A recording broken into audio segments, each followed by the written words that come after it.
Mic अपनी बहन को घुमाने के लिए लेकर जाता है। उसी दौरान माइक ने देखा कि कोई एक बच्चे को किडनैप करके उसके आंखों के सामने लेकर जा रहा है। यह देखती ही माइक उस अनजान आदमी के ऊपर कूदकर उसे बुरी तरह से मारने ही लगा। वो इतना ज्यादा मार देता है कि उसकी मरने तक की हालात हो चुकी थी। लेकिन बाद में पता चला कि जिस आदमी को माइक अभी अभी मारा, दरअसल वो उस बच्चे का बाप था। यहाँ हम जान पाते हैं कि माइक की मेंटेलिटी हालत कुछ ठीक नहीं है। अगले दिन माइक स्टीव रैगलन नाम के आदमी के साथ दिखाया गया। असल में माइक उसके पास जॉब के लिए आया था। स्टीव उसे एक सिक्योरिटी गार्ड का जॉब दिया। यहाँ उसी जगह की बात हो रही है जो कहानी के शुरुआत में वो अनजान सिक्योरिटी गार्ड मरा था। माइक को पता चला कि वहाँ पर अपनी ड्यूटी रात में करनी होगी। इतना सुनकर वो वहाँ से जाने लगा, लेकिन स्टीव उसे अपना गार्ड दिया, यह कहते हुए कि अगर मूड बदल जाए तो उसे बता दे। माइक की बहन हमेशा चुपचाप बैठकर बस ड्राइंग बनाती रहती है। यहाँ पता चलता है कि माइक के मॉम डैड किसी वजह से गुजर चुके हैं। अगले दिन माइक की आंट जेन को दिखाया जाता है, जो माइक से उसकी बहन एबी की कस्टडी लेने आई थी। इतना कुछ देखते हुए माइक भी अपनी बहन से बोर हो चुका था, क्योंकि उसकी बहन हमेशा की तरह सिर्फ अपनी ड्राइंग ही बनाती रहती है। रात में दिखाया गया जब माइक सो रहा होता है तो उसके ड्रीम में उसके छोटे भाई को किसी ने किडनैप करके लेकर जाने लगा। माइक अपने भाई के पीछे दौड़ा, लेकिन उसी टाइम उसकी आंख खुल गई। इसी परेशानी में आकर माइक फौरन से जॉब के लिए स्टीव के पास कॉल लगाया और पूरी इंफॉर्मेशन लेने के बाद माइक उस जगह पर पहुंच जाता है। स्टीव रैगलन माइक को बताया था कि यह फ्रेडी नाम का हाउस लगभग 80 की दशक में ही बंद कर दिया गया था, लेकिन उसको अपने मालिक की वजह से उसे वैसे ही अबेंडेड ही छोड़ दिया गया। अंदर जाने के बाद माइक को वहाँ की सिक्योरिटी गार्ड की यूनिफॉर्म मिलती है, जिसे वो पहनकर वहाँ पर ड्यूटी करने लगा। वहाँ के जगहों को एक्सप्लोर करते हुए जब माइक आगे बढ़ा तो उसे एक कमरे में काफी सारे रैबिट जैसा डॉल्स दिखाई दिए, जो दिखने में बहुत ही ज्यादा डरावने लग रहे थे।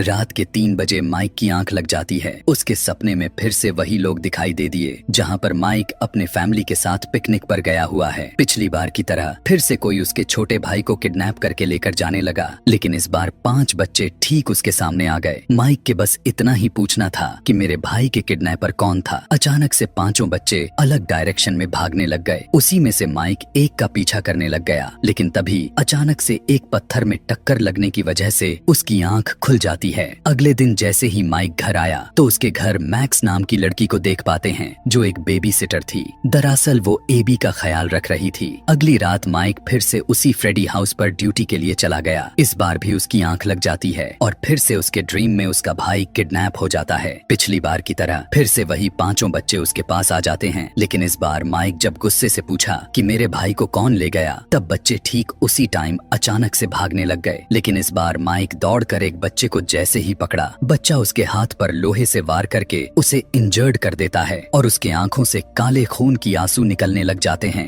अचानक से माइक की आंख फ्रेडी हाउस के शोर की वजह से खुला, क्योंकि बिजली में कुछ गड़बड़ी हो गई थी। जैसे ही बिजली को बंद करने के लिए आगे बढ़ा, उसी दौरान हमने देखा कि एक रैबिट रोबोट उसे देख रहा है। उसी दिन सुबह में दिखाया जाता है फ्रेडी हाउस में कुछ लोग अपने कुछ हथियारों के साथ अंदर घुस जाते हैं। दरअसल ये फ्रेडी हाउस कोई हाउस नहीं है, बल्कि एक पिज्जा रेस्टोरेंट है, लेकिन अभी के लिए हम फ्रेडी हाउस बोल रहे हैं। अंदर आकर सभी यहाँ के चीजों को तोड़ने फोड़ने आए थे और महंगी चीजों को लेकर उन्हें यहाँ से जाना भी था। इसी के फ्लैशबैक में हमें दिखाया जाता है कि दरअसल एबी और माइक की आंट जेन ये चाहती थी कि माइक का करियर ही खत्म हो जाए, जिससे कोर्ट को लगेगा कि माइक बिल्कुल लाचार है, कुछ करने के लायक नहीं है, और जब वैसा दिखेगा तो ना ही कमाएगा, ना ही कुछ सही से खा पी पाएगा, तो एबी को कैसे अपने पास रखेगा। और कोर्ट को उसके बारे में पता चलेगा कि माइक इस कंडीशन में है, तो जेन एबी को कस्टडी अपने कंट्रोल में ले लेगी। इसीलिए उसने प्लान बनाकर उस फ्रेडी हाउस में तोड़ फोड़ मचाने के लिए उन्हें भेजा हुआ था। सभी बदमाश लोग सेपरेट होकर चीजों को तोड़ना शुरू कर देते हैं, लेकिन तभी उन्हीं में से एक को वहाँ की फ्रिज के अंदर से कुछ आवाजें सुनाई देते हैं। जैसे ही उसने फ्रिज खोला, उसके सामने 2 आंखों वाला रोबोट अपनी आंखें खोल लिया, लेकिन उसी दौरान पलक झपकते ही वो वहाँ से गायब हो जाता है। जैसे ही उसने पीछे मुड़ा, वही 2 आंखों वाला डॉल दूसरे डॉल के हाथ से कूदकर उसे दबोच लिया। यहीं पर दिखाया गया कि माइक की आंटी के साथ मैक्स नाम की लड़की, जो एबी की देखभाल कर रही थी, वो भी जेन के साथ मिली हुई थी। अंदर एक आदमी अपने साथी को सीसीटीवी में भागते हुए देखता है। दरअसल उसने उस डॉल को अपने साथी को मारते हुए देख लिया था, लेकिन वो भी एक रैबिट डॉल के हाथों मारा जाता है। जैसे ही उसकी आवाज को सुनकर उसके पीछे गया, उसके ठीक सामने रैबिट वाला रोबोट आ गया। एक जिंदा रोबोट को देखकर उसकी तो पैंट ही गीली हो जाती है। काफी तेजी के साथ वो वहाँ से भागने लग गया। भागते हुए वो फौरन से उसी कंट्रोल रूम में छुप जाता है। तभी उसने देखा कि पीला वाला रोबोट ब्लू रोबोट के सामने झुककर ऐसे सलाम कर रहा है जैसे वो उसकी सरदार हो, कि तभी दोनों उसी को कैमरे के थ्रू देखने लग जाते हैं। दरअसल उसने उस छोटा डॉल को झुककर वेंटिलेशन के अंदर डाल दिया था और अचानक से वो छोटा रोबोट डॉल वेंटिलेशन में आकर उसे मारने की कोशिश करने लग गया। अब क्योंकि वो तो उसे नुकसान नहीं पहुंचा पाता और वहां से चला गया, लेकिन जब उसने दूसरे दरवाजे से निकलकर यहाँ से भागने की जैसे ही कोशिश की, अचानक से एक और अलग रोबोट आकर उस पर अटैक कर देता है और उसे भी जान से मार देता है। इधर मैक्स भी सभी को ढूंढते हुए अंदर आ चुकी थी। उनकी तलाश में वो काफी अंदर तक चली जाती है कि तभी उसी दौरान एक बच्चा उसे बुलाने लग गया, जो उसका पीछा करते हुए वो और भी अंदर जाने लग गई। जैसे ही उसने एक कमरे में प्रवेश किया, उसी दौरान एक रोबोट डॉल उसके सामने पड़ा हुआ था। चेयर को लगाते हुए मैक्स उसे ध्यान से जैसे ही देखने लग गई, अचानक से उसके अंदर से एक हाथ बाहर निकला और उसके सर को पलक झपकते ही उसके धड़ से अलग कर दिया, जिससे उसकी भी मौत हो जाती है। उसी दिन वेनेसा नाम की लेडी पुलिस माइक के घर पर आती है। पता चला कि माइक वेनेसा को पहले से जानता था। यहाँ पर माइक वेनेसा को अपने सपने के बारे में बताता है कि उसे एक ही सपना बार बार आती रहती है। वेनेसा को लग रहा था कि माइक अपनी ड्यूटी के दौरान नींद की गोली ले रहा है, इस वजह से उसके साथ ऐसा हो रहा है, और उसे सलाह देते हुए कहने लगी कि अगर फ्रेडी में हो तो अलर्ट रहा करो। रात में उसके घर मैक्स के न आने पर माइक अपनी बहन एबी को लेकर फ्रेडी हाउस में ही चला जाता है। माइक को यह नहीं पता था कि मैक्स मारी जा चुकी है। अंदर आने के बाद माइक को यहाँ उसे खून की निशान मिलते हैं। अचानक से माइक एक छोटा सा डॉल को देखकर डर भी जाता है। अब काफी कड़ी मेहनत के साथ वहाँ के टूटे फूटे सामानों को साफ करके अपने ड्यूटी पर लग गया, लेकिन इस बार जैसे ही 4 बजा, पहले की तरह उसकी आंख लग गई कि तभी उसी दौरान कोई बच्चों की आवाज में एबी को जगाकर भाग जाता है। एबी भी उसकी आवाज को सुनकर उसके पीछे जाने लग गई। आगे बढ़कर जैसे ही उसने कहा कि मुझे पता है तुम वहाँ हो, चलो अब बाहर आ भी जाओ, उसी रात एक रैबिट डोल की आंखें खुल गईं। यह देखते ही एबी का गला सूखने लगा। उसी दौरान सीन शिफ्ट करके माइक के सपने के अंदर चली गई, जहाँ पर इस बार उसने उसी लड़के को भागते हुए नहीं बल्कि जमीन पर बैठे हुए देखता है। बहुत ही धीमी आवाज के साथ माइक पूछने लग गया, तुम वही बच्चे हो ना जो किडनैप हुए थे? माइक उस बच्चे से कहने लगा कि अगर तुम मुझे बता देते हो कि किडनैपर कौन है तो वो उसे कुछ भी दे सकता है। लेकिन तभी उसके सपने में एबी की चीखने की आवाज आती है। पीछे मुड़कर देखने पर बच्चा गायब हो चुका था, लेकिन उसने एक संकेत के तौर पर जमीन पर एक अजीब सा रैबिट बनाया हुआ था, जो सेम उन्हीं फ्रेडी हाउस के अंदर दिखने वाले रैबिट्स की तरह लग रहे थे। जैसे ही नींद खुला, सच में एबी की चीख उसे सुनाई दे दिया। तेजी से दौड़कर उसके पास जब गया तो पता चला कि एबी उन सारे रैबिट रोबोट के साथ खेल रही है, लेकिन माइक पूरी तरह से अलर्ट हो चुका था क्योंकि उसने यह सब ऐसा कभी नहीं देखा था।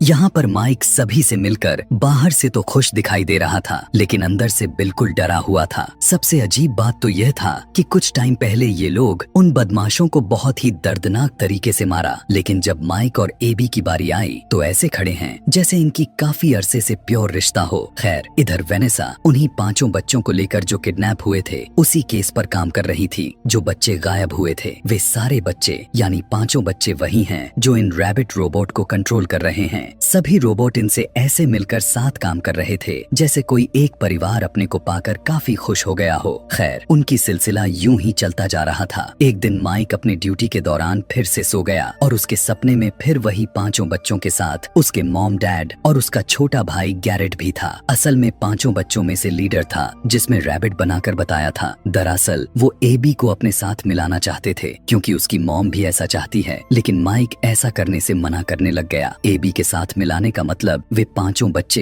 एबी को जान से मारकर अपने टीम में शामिल करना चाहते थे। माइक के मना करते ही सभी लोग अचानक से गायब हो गए। वहीं असली दुनिया में एक अजीब सा रोबोट उसके करीब आने लग गया और इधर सपने में सारे बच्चे एक एक करके उस पर वार कर करके उसे इंजर्ड करने लग गए। दरअसल जो भी उसने सपने में देख रहा था वो सब कुछ असल दुनिया में महसूस भी कर रहा था, क्योंकि वही रोबोट जो उसके पास आया था उसी ने उसे चोट पहुंचा रहा था। जैसे जैसे ही उसकी आंख खुला वो खुद को एक चेयर पर उसी ब्लेड वाला रोबोट को देख पाता है। यहाँ पर पिछली बार के जैसे सिक्योरिटी गार्ड की तरह उस चेयर की नट को निकालने की कोशिश करने लगा, लेकिन अब ब्लेड वाला रोबोट पूरी तरह से उसे जकड़ लिया था। बहुत कोशिश के बाद वो खुद को छुड़ाकर वहाँ से भाग निकला। उसके यहाँ से जाते ही काफी सारे लाशें उसी घर में मौजूद थीं। दरअसल ये वही लोग थे जिन्होंने यहाँ उस फ्रेडी हाउस में तोड़ फोड़ के दौरान इनके हाथों मारे गए। अब क्योंकि माइक पूरी तरह से इंजर्ड हो चुका था, इसीलिए वो भाग नहीं सका और एक रैबिट रोबोट के हाथों पकड़ा गया। लेकिन बाद में पता चला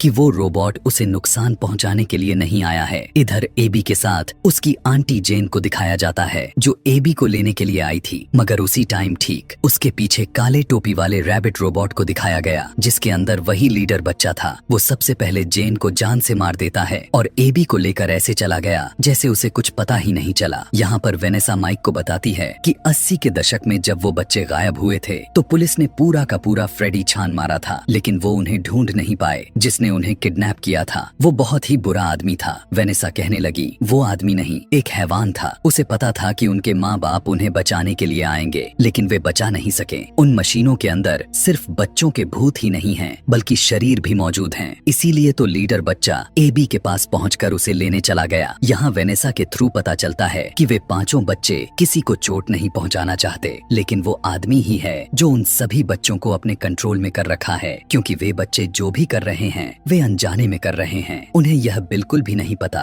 कि वो किसी को मार रहे हैं। माइक जब उसका नाम पूछता है तो वेनेसा उसकी रैबिट वाली तस्वीर दिखाकर बताने लग गई कि उसका नाम विलियम एफ्टन नाम है। दरअसल सच्चाई तो यह था कि जिस तस्वीर में लड़की दिखाई दे रही है वो कोई और नहीं बल्कि वेनेसा ही है, जो उसकी बचपन की फोटो है। और जो भी अभी तक हुआ और जिसने इतना सारा कुछ खेल को रचा वो कोई और नहीं बल्कि वेनेसा का डैड था, जो अभी इस तस्वीर में रैबिट के रूप में था। वेनेसा के हाथ में जो जहाज वाली टॉय दिखाई दे रही हैं, वही जहाज अक्सर माइक के सपने में आते रहते थे और माइक का छोटा भाई को किडनैप किसी और ने नहीं बल्कि वेनेसा के डैड ने ही किया हुआ था। अब क्योंकि वेनेसा माइक को लेकर फ्रेडी हाउस से दूर थी, इसीलिए माइक अपने साथ चलने के लिए कहने लगा, मगर वो ऐसा नहीं करना चाहती थी क्योंकि वो अपने डैड के सामने कुछ नहीं कर पाएगी। इसीलिए अब माइक वेनेसा की कार को लेकर फ्रेडी हाउस की तरफ चल पड़ता है। इधर एबी उन सभी बच्चों के साथ खेल रही होती है। माइक उस बिल्डिंग के पीछे साइड से वेंट के रास्ते से होता हुआ अंदर चला जाता है। अंदर आते ही उसने देखा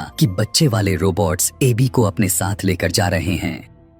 फौरन से वेंट की दरवाजे को तोड़ते हुए माइक उन नाच रहे रोबोट्स के पास पहुंच जाता है और बहुत ही चालाकी से उनके नीचे पानी गिराकर उसमें बिजली दौड़ा देता है, जिससे उनके अंदर शॉर्ट सर्किट होने की वजह से दोनों रोबोट्स बंद पड़ गए। इधर एक रोबोट एबी को ऐसी जगह पर लेकर जाता है जहां से और भी डॉल जैसी मशीन रखी गई थी। फौरन से रोबोट एबी को पकड़कर उसके ऊपर बैठाने लग गया। दरअसल वो इसी तरह से उसे मारकर उस रोबोट के अंदर उसके आत्मा को डालना चाहता था, लेकिन उसी टाइम अचानक से माइक आकर उसके अंदर शॉर्ट सर्किट कर दिया, जिससे वो भी मारा गया। लेकिन तभी वही आइसक्रीम वाला छोटा रोबोट माइक के पैर को अपने दांतों से पकड़ लेता है और बहुत ही तेजी के साथ पीछे की तरफ खींचने लग गया। माइक अपने बहन को यहाँ से भागने के लिए चिल्लाने लग गया। भागते हुए एबी उसी अजीब सा दिखने वाले रोबोट को देख लेती है जो उसी को खोजते हुए उसके पास आ रहा था। एबी यहाँ काफी सारे बॉल्स के बीच छुपी ही हुई थी, मगर इस बार वो रोबोट उसे देख लेता है। अभी वो जैसे ही पकड़कर एबी को मार देता, उससे पहले ही यहाँ पर वेनेसा आ जाती है और उस रोबोट को मारकर एबी की जान बचा लेती है। इधर माइक जोर से उसे पैर मारते हुए अपने बिजली वाली छड़ी सीधा उसके मुंह में दे दिया, जिससे उसके अंदर भी शॉर्ट सर्किट हुआ और वो भी मारा गया। भागते हुए एबी की तलाश में जैसे ही आगे बढ़ा, उसके सामने एक दूसरा रैबिट रोबोट जो बिल्कुल अलग दिखाई दे रहा था वो आ जाता है। उसकी हरकत बिल्कुल किसी बड़े इंसानों की तरह लग रही थी। उसे देखते ही माइक अपने टीजर गन से उस पर शूट करता है, लेकिन इस बार उसे कुछ नहीं होता और फौरन से आगे बढ़ते हुए रैबिट माइक को मारने लग जाता है। दिखाया गया कि यह रोबोट उन सारे बच्चों वाले रोबोट्स को जिंदा कर दिया था। अभी वो चाकू से माइक को मार देता, उससे पहले ही यहाँ गन लेकर वेनेसा आ जाती है। यहीं पर वेनेसा के डैड अपने रैबिट वाले मास्क को जैसे ही हटाया तो पता चला कि यह आदमी कोई और नहीं बल्कि स्टीव रैगलन है, वही आदमी जो माइक को जॉब दिया था। दरअसल वो पहले से ही जानता था कि माइक की एक छोटी बहन भी है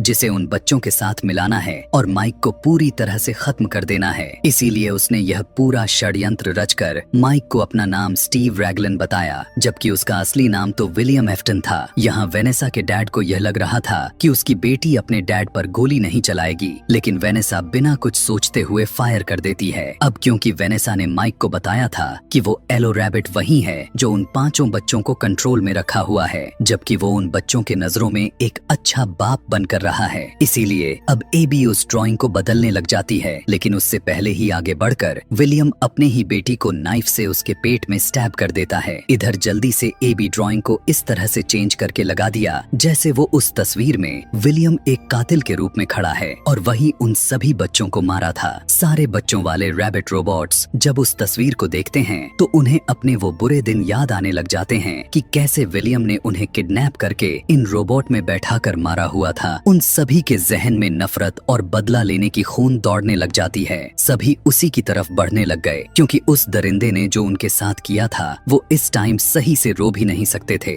फौरन से आइसक्रीम वाला रोबोट उसके ऊपर कूदकर उसके अंदर की मशीन को एक्टिवेट कर देता है, जिससे अब विलियम बहुत ही दर्दनाक तरीके से दबोचे जाने लगा क्योंकि वो मशीन उन 5 बच्चों के कंट्रोल में था और वही बच्चे उसे दबोच दबोच कर मार रहे थे। लेकिन मरते हुए विलियम अपने रैबिट वाले मास्क को पहन लिया और इस रेस्टोरेंट के सभी लाइट्स को अपने अंदर एब्जॉर्ब करने लग गया। यहाँ पर मरते हुए विलियम कहता है, लौट कर आऊंगा मैं, और घुट घुट कर उसी के अंदर मरने लग गया। माइक जल्दी से वेनेसा को उठाया और इस रेस्टोरेंट से निकल जाता है और सभी बच्चों वाली रोबोट विलियम यानी वेनेसा के डैड को लेकर चले जाते हैं। अगले दिन माइक को हॉस्पिटल में वेनेसा के साथ दिखाया गया जो वो उसके ठीक होने का इंतजार कर रहा है। घर पर एबी अपने दोस्तों से मिलने की जिद करने लग गई थी। दरअसल वो उन्हीं 5 बच्चों की बात कर रही थी जो अभी रोबोट्स में मौजूद हैं। लेकिन इधर उसी रेस्टोरेंट में विलियम को उसी रैबिट वाले कॉस्ट्यूम के अंदर तड़प तड़प कर मरते हुए देखते हैं क्योंकि उसकी जान नहीं निकल रही थी और बच्चों का लीडर उसको देखकर उसे कमरे में ही लॉक्ड कर दिया और यहीं पर यह कहानी अभी के लिए खत्म हो जाती है।